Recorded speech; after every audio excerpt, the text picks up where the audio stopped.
संगत करनी संत की, गुरु बिन माला फेरते, गुरु बिन देते दान, गुरु बिन दोनों निष्फल है, पूछो वेद पुराण। करता था तब क्यों रहा, अब कर क्यों पछताए, बोए पेड़ बबूल के, अम्बुआ कहाँ से पाए।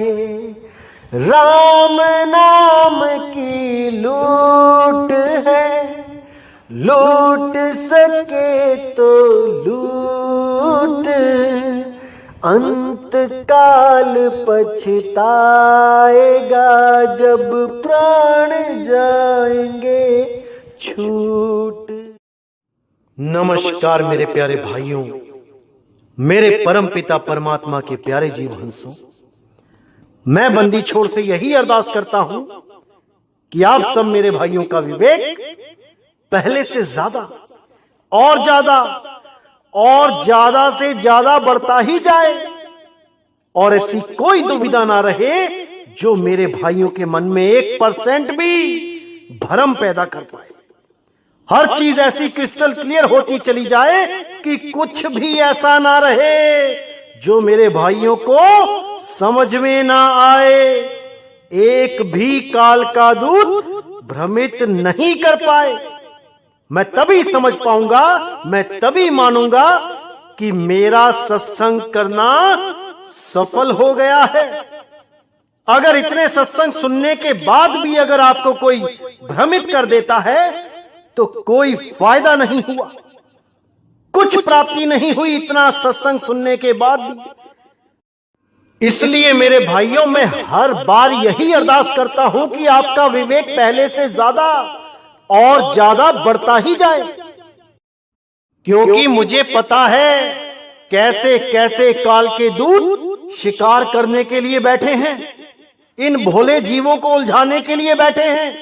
लेकिन मेरे भाइयों, आप भी बिल्कुल चिंता ना करें। नितिन दास जब तक जीवित है आपका विवेक ऐसे ही बढ़ाता जाएगा, और एक समय ऐसा आएगा जब आप इतने विवेकी हो जाओगे कि एक क्या 1000 काल के दूत आ जाएं, तब भी आपको भ्रमित नहीं कर पाएंगे।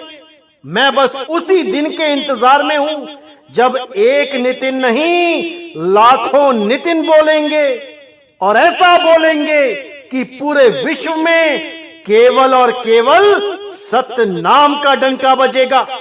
अब वो दिन दूर नहीं मेरे भाइयों, क्योंकि समय आ चुका है, समय आ चुका है मेरे भाइयों, समय आ चुका है।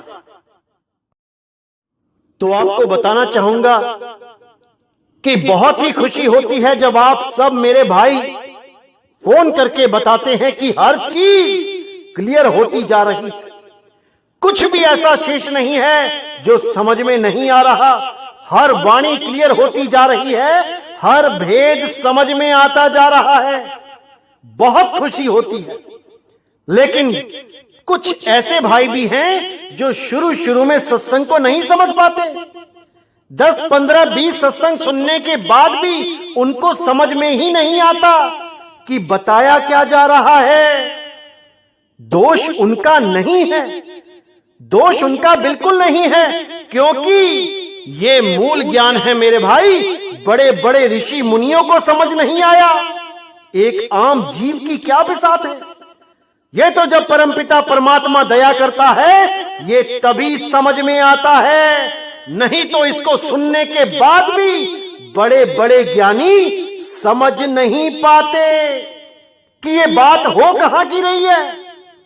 वो केवल और केवल अपने ही ज्ञान में रमे रह जाते हैं, और वहीं तक का ज्ञान प्राप्त कर पाते हैं जहां तक का ज्ञान उनके गुरुओं ने दे दिया है। वो आगे नहीं बढ़ पाते। लेकिन लाखों में कोई एक जीव जिस पर मालिक की दया होती है वो इस ज्ञान को समझ जाता है और अपने पिछले ज्ञान को त्याग के आगे बढ़ जाता है और अपना जन्म और मरण खत्म कर देता है। इस जन्म में आना सफल हो जाता है। वो कभी पीछे मुड़ के नहीं देखता, वो कभी दोबारा मां के गर्भ में वापस नहीं आता। ये जन्म ही उसका आखिरी जन्म हो जाता है जब ये मूल ज्ञान समझ में आ जाता है। क्योंकि मेरे भाइयों, इसको समझना ही मुश्किल है, लेकिन केवल उनके लिए जिनका विवेक जागृत नहीं हो पाया है। जैसे ही आप इस सत्संग को सुनना शुरू करते हैं, धीरे धीरे धीरे धीरे आपको समझ में आने लग जाता है और आप हर उस शब्द को पकड़ने लग जाते हैं जो मैं अपने सत्संगों में समझाना चाहता हूं। हर बात ऐसे समझ में आने लग जाती है कि क्या बताएं। लेकिन ये सब तब होता है जब आप पर परमात्मा की दया हो जाती है। इसीलिए मैं बार बार कहता हूं कि परमात्मा से कुछ मांगना है तो केवल परमात्मा को मांगो। ये दुनियावी इच्छाएं, दुनिया की चीजें मांगना बंद कर दो। और जिस दिन तुमने कुछ भी मांगना बंद कर दिया, याद रखना परमात्मा स्वयं आके तुम्हें गले लगा लेगा। इसका मतलब ये नहीं कि वो इंसान है और आके तुम्हें गले लगा लेगा। इसका मतलब ये है कि जिसको कछु ना चाहिए वो ही शहंशाह। परमात्मा उसी को शहंशाह बना देता है जिसको कुछ नहीं चाहिए। अरे चाह गई चिंता मिटी मनवा बेपरवाह, जिसको कुछ नहीं चाहिए वही शहंशाह। वो परमात्मा का स्वरूप ही हो जाता है जिससे इस दुनिया में कुछ नहीं चाहिए। रहना खाना पीना तो ये जरूरतें हैं, ये तुम्हारी डिमांड नहीं है, ये केवल जरूरतें हैं, इच्छाएं नहीं हैं। इच्छाओं से रहित हो जाने पर ही परम तत्व की प्राप्ति होती है। अरे जो तू चाहे मुझको, छोड़ सकल की आस, मेरे जैसा हो रहे सब सुख तेरे पास। हर सुख, हर आनंद अपने में ही आने लग जाता है जब तुम इच्छाओं से रहित हो जाते हो। कुछ नहीं मांगना, कुछ नहीं चाहिए। जो जरूरतें हैं वो पूरी होती ही जाएंगी, बस तुम कर्म करते जाओ।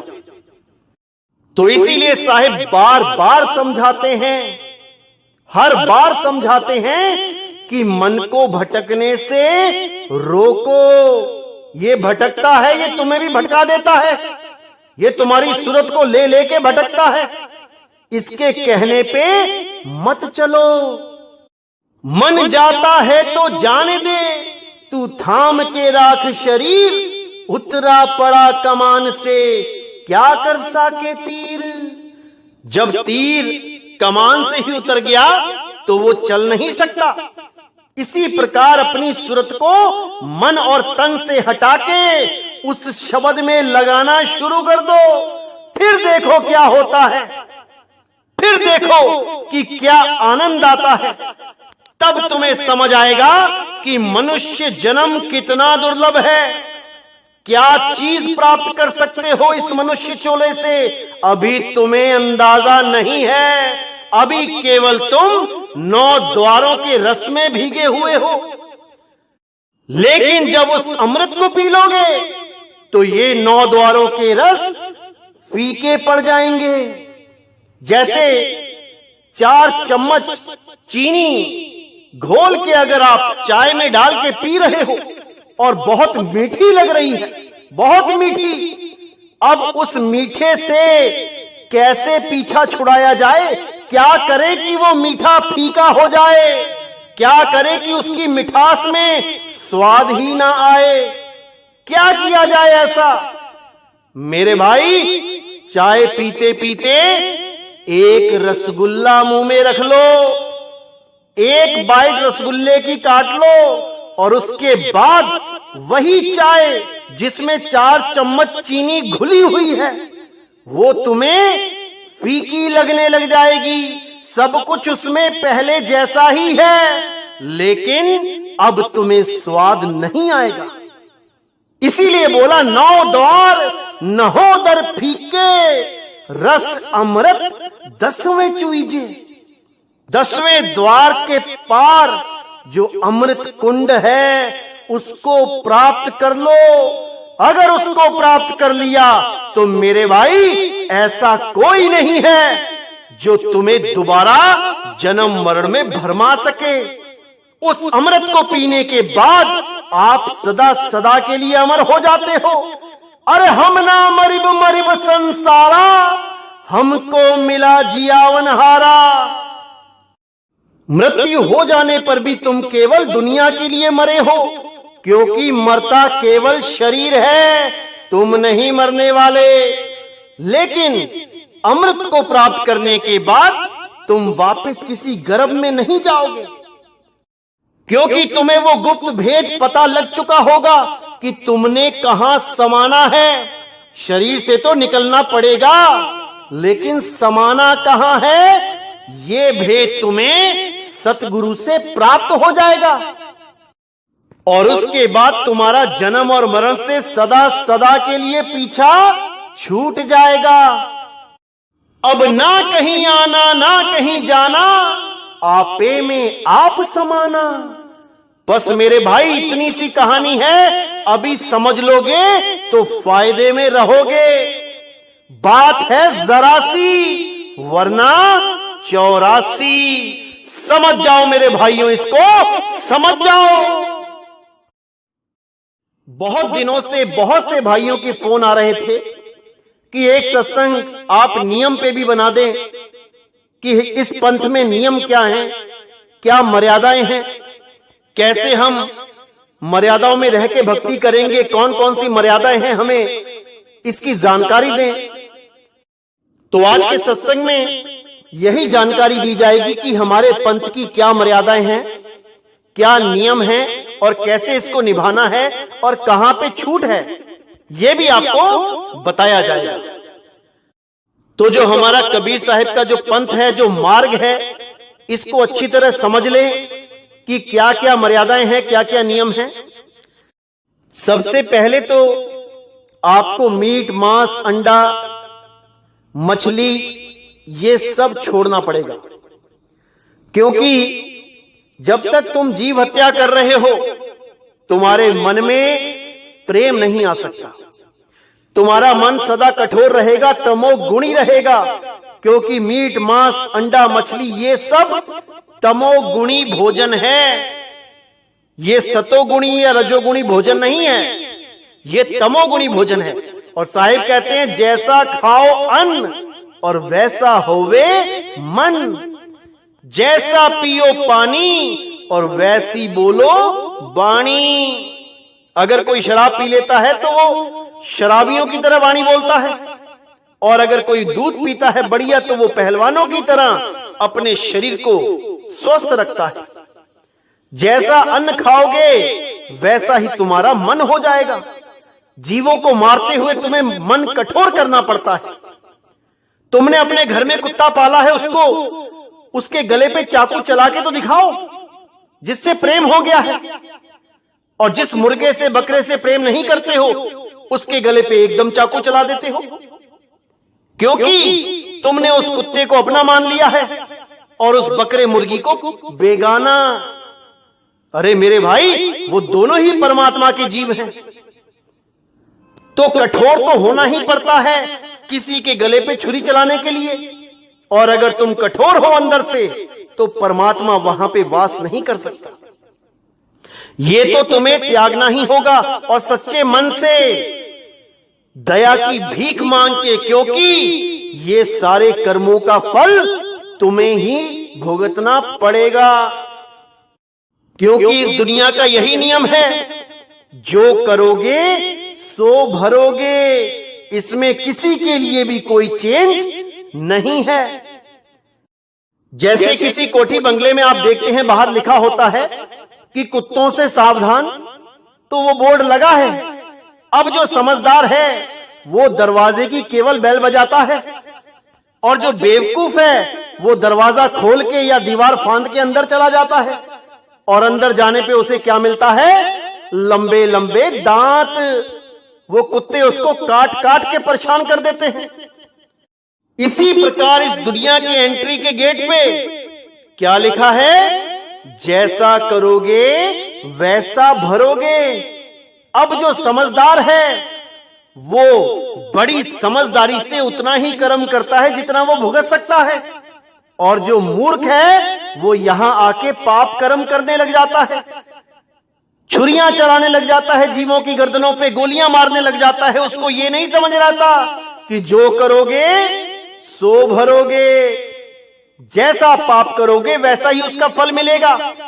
अभी जितने दुख भोग रहे हो पिछले जन्मों के पापों के दुख भोग रहे हो, और आने वाले जन्मों में इससे भी ज्यादा भोगने पड़ेंगे अगर पाप कर्म करना बंद नहीं किया तो। इसलिए सबसे पहले जीव हत्या बंद होनी चाहिए, तब आप भक्ति कर सकते हैं। अगला नियम है कि कोई भी नशा नहीं करना।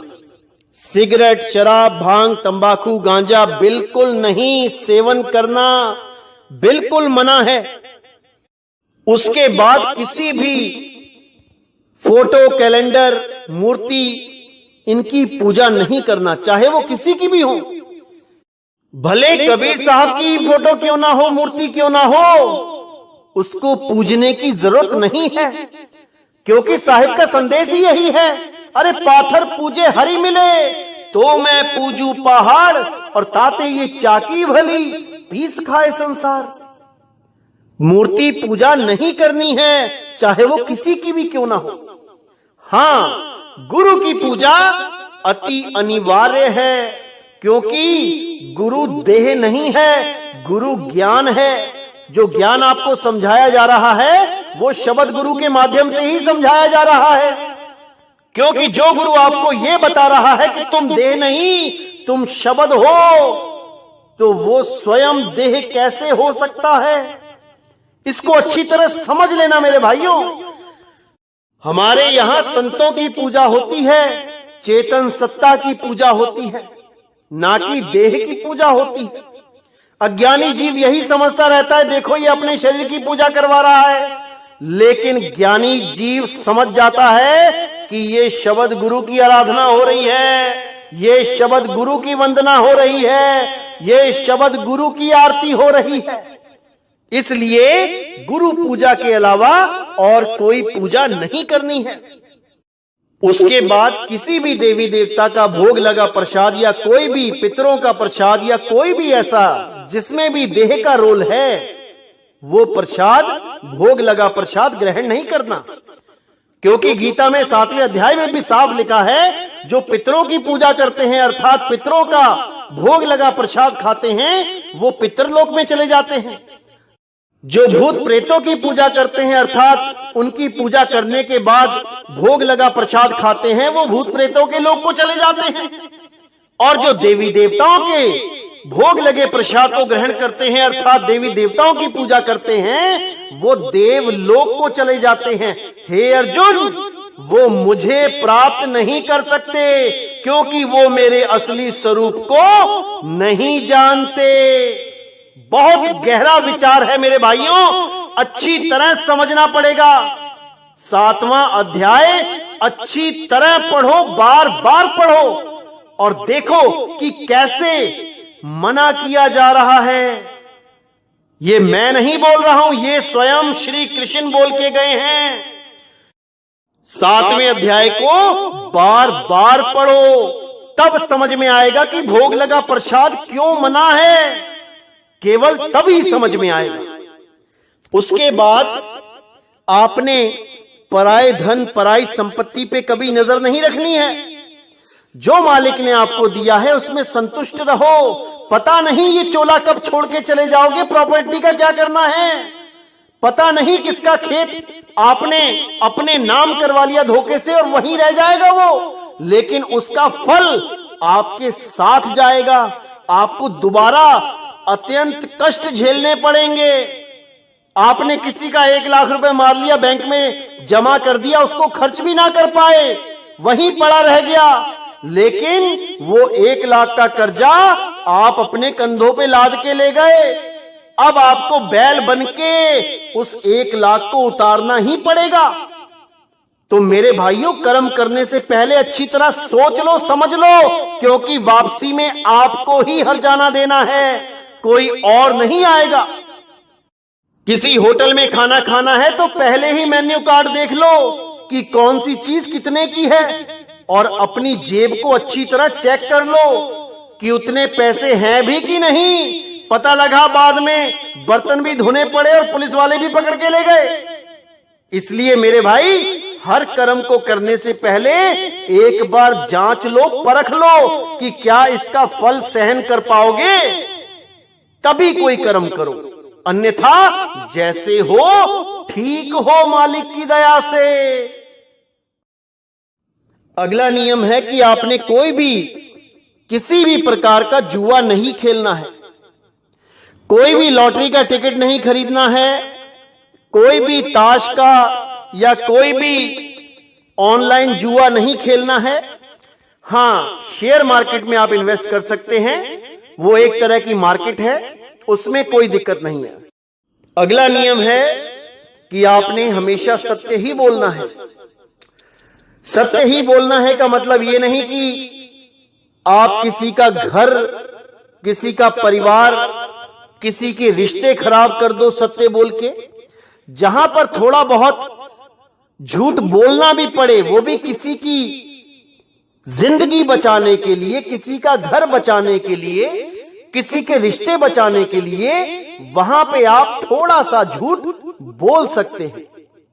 जैसे पीछे एक कहानी बताई गई थी कि एक कसाई गाय के पीछे भाग रहा था उसको मारने के लिए, और एक पंडित जी गंगा से नहा के निकले और उन्होंने देखा कि गाय दाईं तरफ भागी झाड़ियों में छुपी हुई है। और वो कसाईयों के द्वारा पूछे जाने पर कि गाय कहां गई है, किस तरफ गई है, वो झूठ नहीं बोल पाए उस वक्त, क्योंकि गंगा से नहा के आ रहे हैं, शुद्ध हैं, और उन्होंने वो सत्य बोल दिया जिससे गाय की जान पे बन गई। और उस गाय ने मरते मरते पंडित जी को श्राप दे दिया और उनको नरकवास हो गया, क्योंकि जीव हत्या लग गई। इसी प्रकार आपने ये देखना है कि कहां पर आपका सत्य किसी पर कितना बड़ा प्रहार करवा रहा है।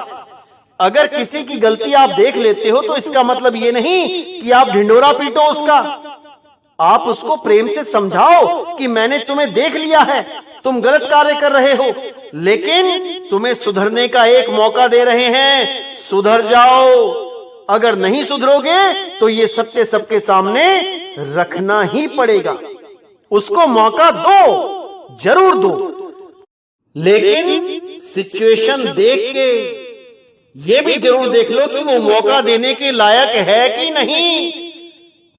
ये सब आपके व्यवहार पे, आपके परिवार पे, आपके रहन सहन पे डिपेंड करता है कि कैसे किसके साथ ट्रीट करते हो। अगला नियम ये है कि सदाचारी आचरण रखना है, यानी अपने पति और अपनी बीवी के प्रति वफादार रहना है। अगर बाय चांस आपकी नहीं बनती है और बहुत ज्यादा प्रॉब्लम है तो आप अलग हो सकते हैं, और अगर किसी और से प्रेम हो जाता है तो उससे शादी कर सकते हैं, लेकिन धोखा देने से सदा बचें, एक दूसरे के प्रति वफादार रहें। अगला नियम है कि आपने किसी के साथ झगड़ा नहीं करना है। जैसे भाइयों में झगड़ा हो जाता है जमीन के लिए, जायदाद के लिए, तो आपने कोई झगड़ा नहीं करना है, किसी को मारना पीटना नहीं है। अगर भाइयों के साथ झगड़ा होता भी है, किसी विवाद में, जमीन जायदाद के विवाद में झगड़ा हो भी रहा है, तो आपने कोई भी कार्यवाही करनी है तो कानून के अंडर, कानून में रहकर ही करनी है, कानून से बाहर नहीं निकलना है। आप उस पे केस कर सकते हैं, स्टे फाइल कर सकते हैं, लेकिन कहो कि 4 लोगों को ले जाके वहां पे लठमारी करें, वहां पे डंडे बजाएं, वहां पे गोलीबारी करें, भाई वो हमारे पंथ में अलाउ नहीं है। जो भी कार्य करो कानून की हद में रह के करो, और उससे भी पहले प्रेम से समझौता करो, प्रेम से बात करो। अगर वो अज्ञानी है तो तुम तो ज्ञानी हो चुके हो ना, तुम तो समझ रहे हो ना माया का खेल। तुम उसको प्रेम से समझाओ और अपना रिश्ता बचाओ, ना कि झगड़े करते फिरो। अगला नियम है कि आपने अपने बच्चों की शादी में दहेज नहीं देना है। दहेज नहीं देने का मतलब यह नहीं कि कुछ भी नहीं देना है। दहेज का मतलब होता है डिमांड। अगर वो कोई डिमांड कर रहा है, लड़के वाले कुछ भी मांगते हैं, भले वो साइकिल मांग रहे हैं, नहीं देनी है। सीधे बोलो ना हम दहेज देते हैं ना लेते हैं। अगर अभी भी रिश्ता मंजूर है तो ठीक है, और अगर बिना दहेज के रिश्ता पक्का हो जाए तो उसके बाद भले 1 करोड़ रुपए दे दो, कोई फर्क नहीं पड़ता, क्योंकि वो तुम कन्या को योगदान दे रहे हो। तुम किसी की डिमांड पूरी नहीं कर रहे, तुम उसको उसका हिस्सा दे रहे हो। जैसे कई गुरुओं ने यह नियम बना दिया कि लड़की को कुछ नहीं देना है, 2 कपड़ों में ही उसको विदा कर देना है। ऐसा बिल्कुल नहीं करना चाहिए, क्योंकि भारतीय संविधान के अनुसार लड़का हो या लड़की दोनों ही आधी आधी प्रॉपर्टी के, आधी आधी जमीन जायदाद के हकदार हैं। मान के चलो कि एक आदमी के 2 बच्चे हैं, एक लड़का एक लड़की। लड़की बहुत ही समझदार, विवेकी और प्रभु भक्ति में लीन है, और लड़का 1 नंबर का नशेड़ी गंजेड़ी है, जुएबाज है। अब उस आदमी ने गुरु के कहने पे लड़की को 2 कपड़ों में ही विदा कर दिया, और किसी कारणवश वो बेचारी ऐसी हालत से गुजरी कि उसको परिवार गरीब मिल गया। अब वो वहां पे नमक के साथ रोटी खा रही है, और उसका भाई जो गंजेड़ी नशेड़ी है वो पिता की दौलत पे ऐश कर रहा है। वो अपनी बहन का भी हिस्सा मार के बैठ गया है, उसको भी नशे में उड़ाएगा, उसको भी जुए में हार के बैठ जाएगा, क्योंकि पिता की सारी संपत्ति ऑटोमेटिकली लड़के के पास पहुंच जाएगी। तो सोचो उस पिता ने कितना बड़ा अन्याय कर दिया अपनी लड़की के साथ। सोचो, इसीलिए बोल रहा हूं कि दहेज में साइकिल तक मत दो, लेकिन अपनी लड़की को पूरा योगदान दो। वो भी तुम्हारी ही बच्ची है, तुम्हारी ही कोख से पैदा हुई है भाई, उसका भी उतना ही हक है जितना लड़के का है। इस पे जरूर विचार करना। अगला नियम है कि किसी के भी मृत्यु भोज पे आपने भोजन नहीं करना है, क्योंकि यह सामाजिक बुराई है, सामाजिक कुरीति है। कुछ स्टेट्स में तो सरकार ने भी बैन कर दिया है कि मृत्यु भोज गैर कानूनी है। एक तो वैसे ही वहां पर एक जीव की हानि हो गई, जो कमाऊ पुत्र था वो चल बसा, उसकी आमदनी रुक गई। ऊपर से हम जैसे लोग जाके वहां पे 1,00,000-2 लाख का खर्चा करवा देते हैं खाने पीने के लिए। अरे वहां कोई खुशियों का, त्योहार का मौसम थोड़ी नहीं है कि वहां पे कोई शादी है कि तुम जाके वहां पे भोजन करके आ रहे हो। अरे तुम जा रहे हो तो कोई योगदान दे के जाओ। 10,000, 5,000, 20,000 जैसा जिसको बनता है, वहां पे 2 जाके उसका कमाऊ पूत इस दुनिया से चला गया है, आमदनी का जरिया खत्म हो गया है, उसकी मदद करो, ना कि उन पे जाके और भार डालो। इसलिए वो भोजन ग्रहण नहीं करना चाहिए। जाने की कोई मनाही नहीं है, जरूर जाओ। उनको ऐसा ना लगे कि ये रिश्तेदार हमारी परवाह ही नहीं करता था। आप जाओ, अपनी शक्ल दिखाओ वहां पे, लेकिन भोजन ग्रहण मत करो। ये कुरीति है, इसको समाप्त करना है। धीरे धीरे करके जरूर समाज इस कुरीति को त्याग देगा। शुरुआत तो करो, जरूर करो। अगला नियम है कि कोई भी आपके घर में किसी की डेथ होती है तो उसकी अस्थियों को चुगने नहीं जाना है, क्योंकि आपको इस भ्रम से निकलना पड़ेगा कि अगर मैंने अस्थियां चुग के गंगा में नहीं डाली या किसी और नदी में नहीं डाली तो उसको मुक्ति नहीं मिलेगी, उसकी आत्मा भटकेगी। इस भ्रम से आपने बाहर निकलना है, क्योंकि जीव तो जा चुका है जहां जाना है। तोता उड़ गया है, पिंजड़ा जला दो चाहे दफना दो, इससे तोते को कोई फर्क नहीं पड़ता। इस भ्रम से बाहर निकलना होगा। हां, अगर आपके घर में कोई आपको कंपेल करता है, यानी आपके बड़े भाई या आपके पिताजी कहते हैं चलो साथ चलना पड़ेगा, तो आप जा सकते हो, लेकिन ज्ञान में रह के जाओ कि इन अस्थियों को चुगने से कुछ नहीं होने वाला। जिसने जहां जाना था वो जा चुका है।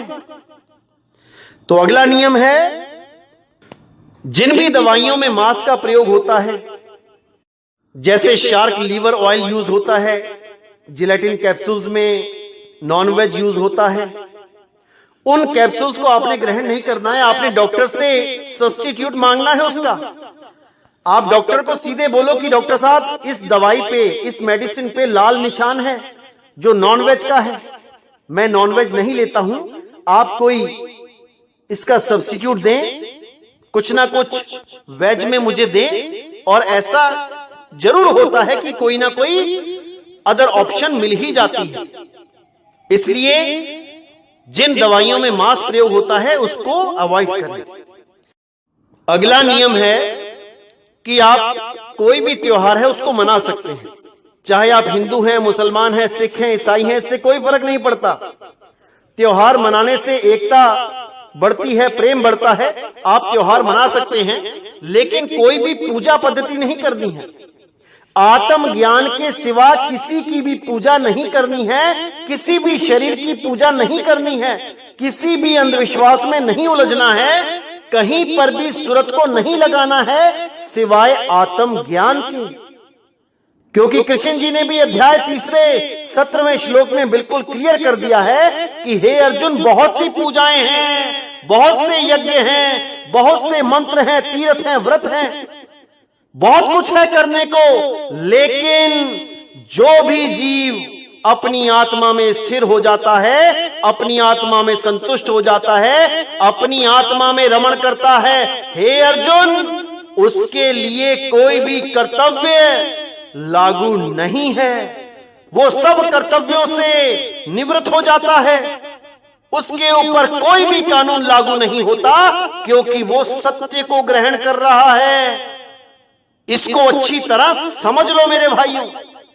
अगर आपकी बहन राखी बांधने आती है और वो कबीरपंथी नहीं है, तो आपने ऐसा नहीं करना है कि उससे राखी नहीं बंधवानी है। उस बेचारी का दिल क्यों तोड़ते हो? वो आई है, राखी बंधवाओ, वो जाएगी, उसको उतार के अपने पास रख लो, कोई दिक्कत नहीं है। कोई दिवाली में आपको बुलाता है पटाखे चलाने को, चला सकते हो, वैसे तो नहीं चलाने चाहिए, प्रदूषण होता है, लेकिन अगर एक आधा चला भी लिया कोई दिक्कत नहीं है, कोई नामखंड नहीं होने वाला।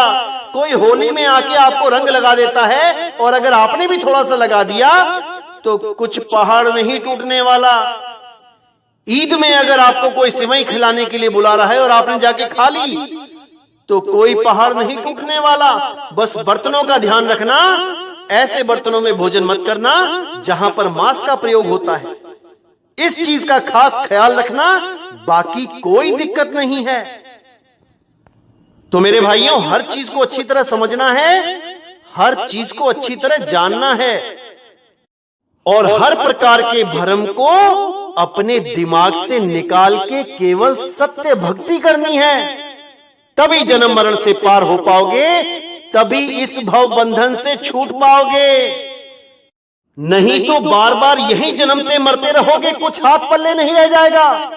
इसलिए मेरे भाई, हर चीज को अच्छी तरह समझो और सबसे पहले गुरु धारण करो, क्योंकि जिसका कोई गुरु नहीं होता उसका जीवन शुरू नहीं होता।